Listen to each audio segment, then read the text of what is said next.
he comes at the end of summer and your crops are almost grown and a tornado or hailstorm comes through and wipes them all out. Does a farmer ever say, well, this process doesn't work? That business doesn't work. And what if it goes the next year, there's a drought and all the crops died? There's 2 years in a row now with no harvest. He has evidence to show it doesn't work, but it does. You just had a bad year. So I had to keep telling myself, I may have a bad summer, I may have a bad crop, but I just trust the process.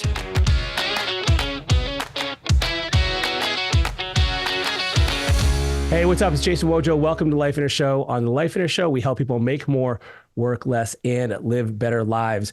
I am joined by a longtime friend, a fellow Lifeonaire, a guy who I look up to and I have the most respect for. I mean, listen, there's not many people out there that are on this guy's level as far as integrity and honesty, achievements, accomplishments, and just being a cool, great guy. That we have the pleasure of speaking with in the Lifeonaire Show today, and his name is Joe Turney. He's been on the Lifeonaire Show before. Joe, this is your second time on the show, right? Yeah, I think so. Yeah, man. Second or more, yeah. Oh, yeah, right. I mean, who knows, man? I think we just need to make you a regular staple here, right? Part of the rotation, man, because you just listen, every time. And by the way, Joe has spoken. You are the only person who's spoken at every Lifeonaire summit. Do you know that? Oh, wow. That's pretty cool. Yeah. You've been at every single one because every time you come with something new and exciting and engaging and valuable. And so I'm excited to have you on the Lifeonaire Show, man. Thanks for coming back. Yeah, man. Appreciate the invite. Well, and so, as before we start recording here, you mentioned something to me that I was surprised by and that I think is worth diving into for our listeners and our viewers. Yeah. And you said that essentially the past year and a half have been very different than anything else you've ever experienced. Can you elaborate on that? Yeah, it's been, I'm coming off a really challenging time. Currently I'm at peace again because, I was at peace for years and cruising along on autopilot. And then you hit this turbulent whitewater rapid that come out of nowhere, right? So we had just about every area of my life was attacked in some way over the last year and a half. We had a massive renovation project. When I say renovation project, we took an old church building and we converted it to apartments, which was a great project. It's right here in my hometown. I love the project, but the city got involved, the county got involved, everybody wanted their little hand in the pie, and it got out of control. So that went $500,000 over budget, and it was $1 million project. So, interest rates went up during this time, and so that project went way off track, and that was stressful by itself. There was a land sale that was supposed to finance it that got delayed for over a year. My mom, during all this time, my mom was kind of attacked by a con artist who basically took her retirement savings, and she lost everything. She basically at zero again. All the agents from my brokerage left at the same time and went to another brokerage. A month later, all of the workers in our construction crew left and went. And these are people that I've spent 8-9 years with. I really invested with these people. My workers hurt the most, my construction workers, because, I took them on vacations every year. I'm talking about elaborate, fishing trips that cost, $5-6 grand per person. And I would take those people with me, and I thought we had something, I thought I was more important to them than I was actually. And it hurt that they all left for $2 an hour more somewhere else when, I showed them on paper I was spending way more than that on them. And but anyway, I've had a lot of pain this year. Even something as simple as I had a garden I'd worked for about 8 years on bonsai trees, and they were all attacked the same week by beetles, and all of them died. I have none left. I had beginnings of an apple orchard that we'd worked on for a couple of years that we put some fertilizer on, and it was either faulty or put on wrong, and all the apple trees died, So I just couldn't win this year. It's like, man, why is this? What's happening here? some of it, the project management was a little bit my fault, but a lot of it was stuff I didn't even see coming. I didn't even have it on the radar. So just about everything I got hit with this year was off the radar. I didn't even see it coming. So it makes it tough when you don't see it coming. Mm, mm. How do you, So let me just pause and interrupt you really quick, man. There, like, how, almost any single one of those by themselves would be debilitating, I think, to a lot of people, or really like a pain, a big setback. Like, yeah, and you just listed like a half dozen or more. Like, yeah, what that's was not going through even your all mind? of them. Okay. So, Yeah. so what's going, like, what goes through your mind when this is happening? Like, how do you manage to stay afloat and stay, I mean, it just feels like, I mean, I'm overwhelmed from just hearing about it in a couple Yeah. minutes, and you've been living this. Well, that's kind of what I was thinking about before we started our call. Was we were talking for a minute where I had to always keep in mind that it was just a season. This is a season, it'll pass. This is a season, it'll pass. I always put everything going back to farming, because farming goes through cycles: spring, summer, winter, fall. Life goes through seasons, or spring, summer, winter, fall. Business goes through all those seasons. And I had to just keep reminding myself that I was just in a season. Seasons always end. How often does fall come after summer? Every time. Yeah. How often? So winter always comes after fall. It never doesn't happen. So I had to keep reminding myself it was a season. But it also got me really thinking about the seasons in your business, and in life, and especially being a coach, that I've helped people with. Most people, when I ask you, what do you think the toughest season is for your life and business?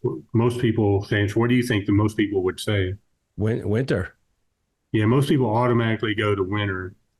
But through these recent experiences and just observations and stuff, I've kind of changed that. I really think summer is the hardest season of all for all of us. Um, because in the springtime you have the excitement. You have something new starting. You got your new business. You're getting all these processes up and running. You're getting your paperwork, your bank accounts. You get all your planting. You get all this busy work. In the fall, you've got your closings, your sales, your sell your business, your income. You got harvest in the fall, right? But in between spring and fall is this summertime when there's nothing, there's no income, you're getting no reward for your effort. It's just fighting bugs and weeds and drought, and you're just laboring with no end in sight. Mm. And that to me is the hardest time, because in our modern world, winter really is just a time of rest. It's just shut down and be quiet for a few months, just don't do anything. Let the seasons reset themselves. Just rest. Winter is just, for me, that's where I'm at now. Just rest. There's no expectations. There's no springtime. There's no planting. It's just rest. So I'm kind of enjoying the winter, it's just quiet rest time. Mm. But that summer, it's rough. Yeah. And like in real life, sometimes you have this long, hard summer, and then there's a hailstorm, and you have no crop at the end. You have no harvest. And then what do? You've spent years of your life. This is my history a little bit. I had I had three of those in a row, 3 5-year long summers that had no harvest. And it almost wiped me out. I mean, 15 years of working without a harvest, like I get to the harvest time and something catastrophic would happen and it would erase all the stuff I just did. And it took, a lot of reset. So then you go through this long, hard summer of work, you don't get a harvest, and then you have to go to winter and you have to just sit and wait and think about what just happened. Those are tough times, but I do appreciate the winter being able to sit and just wait on the next springtime to come. So that's where I'm at now. Kind of everything is at peace now. All the damage has been stopped, triage, everything is secure and stable. And now I'm just kind of waiting on the next thing that comes around. So Man, It's kind I of a story. I never I never thought of that way, man. Like I always just I thought winter, but the way you stated that makes so much sense, man. Um, Yeah. yeah, I never recognized that. Are there things that people can do to influence those seasons, do you feel like? Or do you think like this is within our control to any extent? Or is it just basically like, maybe a mixture of things you can control and things you can't control? Like, Um, you know? that's a good question. I'm not, we're not totally in control of when our harvest comes in, especially in business. You can estimate it. Let's just take a regular rehab house project. Your harvest is at the end when you sell it. You know about when that's going to happen. And there are things you can do to speed up the work and the process, to make the summertime shorter. But I guess you can influence it, but you can't totally control it. You can, because, I got to the end of one house project a few years ago, and there was a property line dispute that took a year and a half to resolve, on the title work. Mm, So that harvest never came almost, because so it just sat there and endless summertime, just pulling weeds and fighting bugs for years. So right. I think we can definitely influence it and plan for those things. But I think what a lot of people I see is they don't have a plan for no harvest. What happens when you get to the end of your summer and there's no harvest? That's tough. That's one of the toughest times of life when you have to admit the things I've spent my life on for the last 3 years are not going to pay off. And going back to my trees, my bonsai trees, this was a very hard emotional because I've got so much invested in these things, and it would come obvious to me they weren't going to live, they were not going to be able to be salvaged. Here's a good question for life. How long should you continue to water a dead plant? Uh, Mm, a mm, dead relationship, a dead business, a dead plant. How long should you continue to water that, and the day you quit watering is when you finally admit that, it's not going to work. And that's a tough time. I've had a lot of those, especially lately, and that it doesn't feel good. But you got to get into winter, or else you're never going to get out of this. man. And so you make me think of something, man. And like, how long are you going to water a dead plant? Like that's really, right to the point, man. But I'm wondering, and this is a hard question, and I don't know if there's an answer, by the way. So let me just preface this. I'm Yeah. not expecting you to come up with this, but like, if it is a relationship or it is a business or it is whatever it is that you're working towards, working on, putting your time, energy towards, how do you know, like, if it's going to pull through or not? Because sometimes it feels like it's not a dead plant, but there's a lot of brown leaves and like I'm not sure, and like like this has always been something that like, and I've gotten this question before from people too. They're like, and this is where it's like, for instance, like I've seen people be like, hey, if my business isn't making $100,000 a year by this date, I'm going to close doors because that's my deadline, that's my goal. And then other people are like, well, I mean, what the whole 2 inches from gold kind of thing. And they're like, well, how do I know I'm not there yet?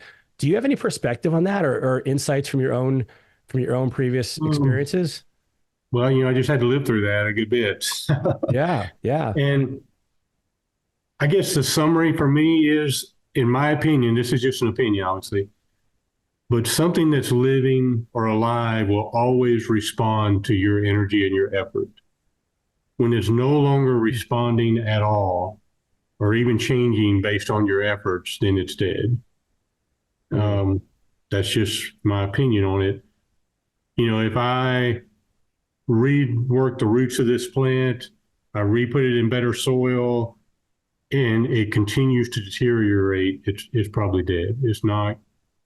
not In other responding. words, it's not responding to my love, attention, energy, and effort, and it's not making any difference. It's not even plateauing, it's continuing to decay.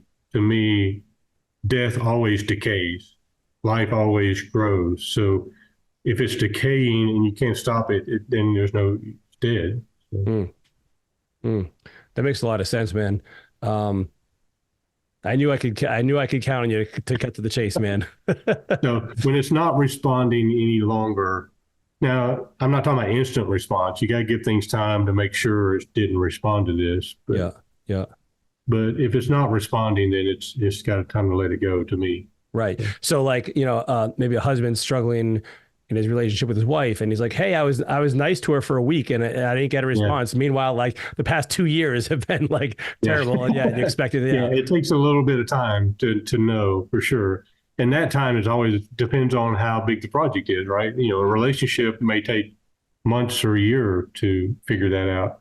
But a plant, you can tell in a week or so if it's going to respond. So Yeah. it all depends on what you're investing in. In a business, within 30 days after you make a positive change, you should see your cash flow change in some direction, right? I mean, you should see it quit going down so much. You should see a change immediately when things that are moving faster. How about that? The faster it moves, the more quickly you get a feedback from it. Got it. Got it. So tell me what this period of summer has done to you in terms of your thinking, your perspective, some of your beliefs, maybe that have been challenged about Oh, wow. how things have, Well, I got a list of it. yeah, A like, list of those. Wow. man, because I can't help but imagine, like, this feels, I mean, this is going to maybe not an accurate analogy here, but this almost feels like biblical proportions of plague after plague after plague, Yeah. where it just keeps knocking you down in different areas. And like, I'm sure something has had to change in you in terms, like in terms of your views, your beliefs, your actions, the world. Oh, yeah, definitely. All I've got one employee left who's been with me my whole time. He's my full-time manager. He has absolutely seen so much difference. He started worrying I was going to close the company. He was like, "Don't go anywhere, man. I'm with you. Don't go anywhere, man." But yeah, I've actually changed a lot internally. I believe that. And I think what hurt the most is I believe that I was important to people as much as they were to me. It's hard to put this into words, but these people that I invested so much in, I cared about them and they were important to me. And I put a lot of effort into them as people. I trained them, taught them, gave them tools, materials. Like I say, went on vacation with them, took them Yeah. places. And it turned out I was not reciprocally important to them as they were to me. Like I could be replaced by somebody who would give them another dollar an hour. But so that hurt a lot, figuring out I was less important to people than I thought I was. And some of that is just naivety, I guess, just trust. It goes back to I've been naive my whole life. And I'm just now getting out of it. I'm 55 years old. I'm finally getting over this naivety. So that hurt a lot. And that really changed the way I look at my workers now. My workers are a business transaction. Try to stay in touch and make sure they ain't got anything in their life that needs help. But otherwise, we're not friends anymore. We're just, you work for me, I pay you a salary, and that changed. That I do miss that, but I think that's just the way life is. I didn't want to admit that. Mm, mm. And the biggest thing I believe is I had to go back to why would a farmer ever go through all the work to clear land, dig up dirt, put these little tiny things in the ground that nobody can. If you didn't understand what a farmer did, why would he be out there digging in the dirt? Why would he even do that? Why would he put himself through that? And I mean, have you ever thought about that? Why would you do that? Like, why would you go dig in the dirt and put seeds in the ground? What would motivate you to do that, right? You have some sort of faith that Faith. yeah. And you have to trust the process, right? Faith that if I do these things in the way that they're supposed to be done, there will be a harvest at the end. That's the faith. If I do the actions, I will reap the reward. And he comes at the end of summer and your crops are almost grown and a tornado or hailstorm comes through and wipes them all out. Does a farmer ever say, well, this process doesn't work? You know, I've tried it, that business doesn't work. And what if it goes the next year, there's a drought and all the crops die? If 2 years in a row now with no harvest, he has evidence to show it doesn't work, you know, but, but it does. You just had a bad year. So I had to keep telling myself, trust the process. I'm doing the right thing. I'm being obedient, disciplined. I'm honest, sincere. I've got all the right seeds. So it must come to an end. You know, I may have a bad summer, I may have a bad crop, but it just trusts the process. That's kind of where I'm at now is if something's delayed, you know, there's a financial overrun, you know, I just keep doing what I know to do. The farmer doesn't go out and curse the sky and yell like, would you stop this hailstorm? You know, how dare you, tornado? And I'm out there in the field yelling, how dare you, interest rates? And me yelling at interest rates is like a farmer yelling at the weather. You know, Right. I got to just trust the process that I'm doing the right thing. I'm doing it in the right way with the right people, and just let it run. Let that run its course. And that's kind of where I've arrived at. It's a better place. I'm stronger for it. Hey, we'll get right back to our episode. Well, I want to tell you about something really quickly here in a moment, and that is our Get a Life Getaway event. This is an event we've been doing going on 15 years now. We've had almost 10,000 people go through it, and it's an incredible event. If you want to transform your life, if you don't have the life you dream about, the one that you know you deserve and the one you worked hard for, and you are sick of kind of being sick and tired and not having all the things and experiences in your life that you know are waiting for you, then you need to get to this event. I'll just tell you right now, this event will transform absolutely everything in your life. We will take you hand in hand and walk you through step by step the process to create your ideal life in every single area because they all fit together. This is a proven formula. We've been doing this so long now. We've tweaked it, we've refined it, we've perfected it, and we would love for you to be there. Peter and I teach these personally. We do not delegate these to anybody else. This is part of our vision. We love pouring into people, and we'd love to see you at an event. Now, to make it even more enticing for you, that even in of itself, it's awesome, is we're going to give you, because you're a loyal podcast listener, 50% off ticket price. So when you go to lifeonaire.com, that's lifeonaire.com, you'll go to the events page, you'll see the Get a Life Getaway. When you check out, after you choose the specific event you want to do, and by the way, we do about a half dozen of these events per year, 3 of the Get a Life Getaway and 3 of the Business Builder Workshop, you simply go to that checkout page, and when you're ready to check out, there's a promo code you will enter. It's called podcast. Use the promo code podcast for 50% off the Get a Life Getaway, and we will see you there. And I'm wondering as well as like, so, you know, these are, you mentioned, you know, trusting in the process. And so what I hear is like, hey, I need to do what I need to do. And there are, you know, things outside of my control that could throw a wrench in this. But similarly, there are sometimes, I guess, things that happen that actually are in your benefit and in your favor as well. And those, again, you can't necessarily count on, but I think what you mentioned is like that this is your only alternative, because what's the alternative is you don't plant anything and then you're guaranteed the result of not having a harvest. And so taking that step of faith and doing what you know you can do. Do you think there are ways that someone can predictively reassure or at least maximize their chances of success that there will be a harvest? Like, are there, I guess, is it wise to think through some of these alternative things that could occur in an effort to protect yourself, or is that wasted time? I kind of like to at least look at on a project, especially, you know, the worst case scenario, you know, what if, play out kind of the what ifs. Yeah. And as long as there's an exit to all the what ifs, then you just go back to do the right thing in the right way, you know. When making a decision for me, if you just say, let's play out the worst case scenario, and can I live through that? Is that possible to get through that? Then let's go do it. You know, like walking on if somebody wanted me to walk a tightrope with them, you know, across this gorge, I'm playing out the worst case scenario. What's the worst case scenario? I die, right? So, well, then that risk is too high. I can't handle the worst case scenario, so I'm not going to do that. Got it. But if the worst case scenario is there's a safety net under, I follow the safety net, then let's go do it. The worst, if you can handle the worst case scenario, then go ahead. But otherwise, don't do it if you can't handle it. Right, right. So two other questions I have, man. Like, were there areas? Well, first of all, let me ask you this. You had mentioned, and I don't think we were recording yet, but you mentioned this $500,000 overrun on the Oh yeah. project.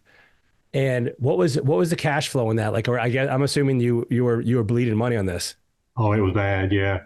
Okay. So trying to do a summary of the project, it's, we took a large we took a large church building that had been abandoned in our community and we converted it to apartments. Um, I did all the work, as a contractor on it. It was a great project. I loved the project. I loved the use of the building. It improved the community a lot. Everybody loved it. The end result was the apartments turned out great. They filled up the first month. All of them were full within a month. It was a great project. But during that summertime, when I'm working with no harvest, the weeds started attacking the bugs, and we had just the city got involved. They wanted, these obviously they wanted sprinkler systems, which wasn't a big surprise, but then they wanted double firewalls, double escapes, because our building inspector happens to be the fire marshal too. So, and I showed him on our architectural drawings that wasn't required. And he said, yes, but I want that. So those are the kind of discussions I had. And every week I get up, I get hit by these phone calls that cost $20,000, $40,000, $15,000. The city wants to they have to put in a dedicated water line for the sprinkler system. Well, that means they got to drill underneath the U.S. highway to get to it. It's $15,000 fee for that. These are the phone calls I kept getting day after day after day after day. And I have to go back to the bank who was financing our construction loans. Like, here's what happened, And I would lay it out, left column, right column. But the one in the left column is my fault. I missed it. But all these over here in the right column, I didn't see coming. This is a 3-story building built on a concrete slab. You know how auditoriums are built. There's no load-bearing walls or anything. It's just big building slab. I would never guess that one end of the building was 3 feet below grade. Like it was underground. Like, we kept getting water coming in one end of the building, and we started digging around trying to find it, and we found out there's 3 feet of dirt around this end of the building that's over wood. So we had to excavate around the whole building, build retaining walls, just stuff like that. Man. So yeah, so at one point, the interest rates keep going up. But everything was going to be okay, because at the end of January 2022, the land next door was going to sell to Dollar General, and that money was going to cover all of our overages and was going to put us back on track and fund us to the end of the project. Because with all the overages, the construction loan wasn't big enough to finish. So, but I knew the money was coming from the sale. It was under contract. They already did due diligence, so we're fine. That money's gonna cover it. Well, they kept running into delays. Dollar General got delayed 3 months, and then 3 more months, and then 6 months, and they got delayed 1.5 years actually. Sometimes, it was little things for them too. The state wanted them to do a traffic survey to show if they needed a turning lane or not. Well, that took 3 months. Little things like that. So during that 1.5 years is the year I'm talking about, that 1.5 years where the construction loan is empty. I've used it all. The money from this Dollar General sale is eternally delayed. The project isn't finished and rentable, so it's not bringing any income. And it's just sitting at this 90% complete stage, just sitting there. It's just bleeding, $8,500 a month in interest alone, just bleeding. So it became obvious I'm going to have to finish this project without financing. I didn't want to bring in a hard money person, because I kind of lost faith in the project, and I didn't want to use somebody else's. I didn't want to lose somebody else's money. Oh dear God, I didn't want to do that. So I'm going to have to finish this myself with my funds, and I don't have that kind of cash sitting around. I need 300. I was faced with the odds of come up with 300 grand or lose a million. That was your two choices. uh, so, I just borrowed money. I went and got car loans to pay payroll for a month, and you know, I get these offers in the mail for 0% credit cards. I use those, for another month, and then uh, I eventually finished the project myself with my own money, and it rented and started cash flowing, and then it was like I could breathe a little bit. I wasn't losing money every month. Now it's breaking even every month. And just 3 months ago, September, 4 months ago, September, that Dollar General sale finally closed. The apartments have been finished. The apartments have been finished and rented for 6 months. You're like, where were you guys? Yeah, I was like, where were you 6 months ago? So all that money came in and paid off all of that debt I borrowed. The car loans, the credit cards, all that stuff. So I'm back to zero now. So what? But so now the project makes 5 or 6 grand a month net profit. It's a nice project. But it was going to make like 12, so it was, pretty good. So, but how did you decide, like, again, like we talked about, like watering the dead plant? How did you know that I gotta do this? Like, because you could be. Some people might be like, hey, you're throwing good money after bad. Yeah. How did you? Well, it kind of goes back to that. The project is still alive. It's still responding. Yeah. It's still making progress. I can still see fruit from the labor. Got it. Every dollar we spend gets us closer to a finish, and it's still moving. It's not stagnated. Yeah. We were able to finish one build. There was 3 separate buildings. We were able to finish one building, and I actually talked the building inspector into giving us a certificate of occupancy for one of the 3 buildings, which got us some cash flow coming in early. That helped. So as long as it was responding, it goes back to it wasn't dead yet. Right. It was on life support for a while, and mainly it was, imagine a farmer who planted too many crops, he couldn't maintain them. That's where I was at. I was in this huge, massive crop field, and it was just me. And I'm pulling weeds as fast as I can every day, but I'm only doing this little area, and the rest is getting overgrown weed. But I knew if you stay with it, it'll finish. It'll finish. It was tough, I have to tell you. Yeah. Yeah. Well, I also hear that you're a creative. You were, you gave some real thought as to how you could make this happen. You didn't, just throw in the towel. And also it sounds like you had set yourself up previous to this with some level of maybe safety or margin, so that not necessarily you could weather this level of a storm, but at least you weren't, like, from day one, you weren't like, in the red. Yeah. Oh, yeah. So, going into any project, the less you know about it, the more safety you need, right? And this was a huge bunch of unknown projects. So I had massive, massive safety margins, and worse, I didn't even count for everything that went wrong, but still, even after all the overages, it still made money. It was amazing to me. It's just fascinating. No other business you could go 50% over budget and still make money. It's just amazing. Wow. But because I had safety margins, just smart and just been willing to do some of the work myself if I had to. But those margins are what saved me. And the less I know about a project, the more margins I'm going to have in it, for sure. Right. Got it. When this property was listed, it was prime commercial real estate. It was on a corner lot, like 4 acres corner lot with 14,000 square feet of building, roughly, maybe more. And they wanted 700 grand for it. It was foreclosure, bank owned, and I offered the bank 200 for it. And they laughed, obviously, said, we'll call you, right? Well, almost 3 years later, they called me. They're like, is your offer still good on this? So I was like, well, let's talk about that. Yeah. Wow. It's not the same offer anymore. Now I want you to not only do that, I want you to finance the rehab. I want you to fund the construction. I want you to do all the, so basically I got an owner finance deal from the bank because I was the only guy in town who would touch it. Mm. So that was the margins we had. They wanted seven. It was appraised at seven. We had an appraisal for 700, and we bought it for 220 something. Man, And that 500 margin is what saved us. man. Well, dude, this is awesome. What advice would you have for somebody who, first of all, of course, recognize the seasons, recognize what season you're in, but let's say somebody is going through challenges right now in their life and they're, maybe they are, yelling at the sky and things like that. What kind of advice would you have for them to kind of help them get through that tough period?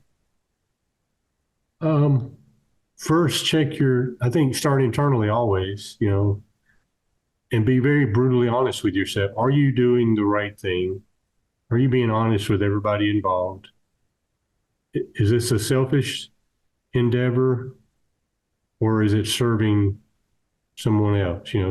Selfish endeavors are the highest risk of all, because when you're at risk of hurting another person, then you don't have the blessing of the natural process, right? You're trying to shortcut the harvest season. You're trying to go into the seeds and pull out the plants.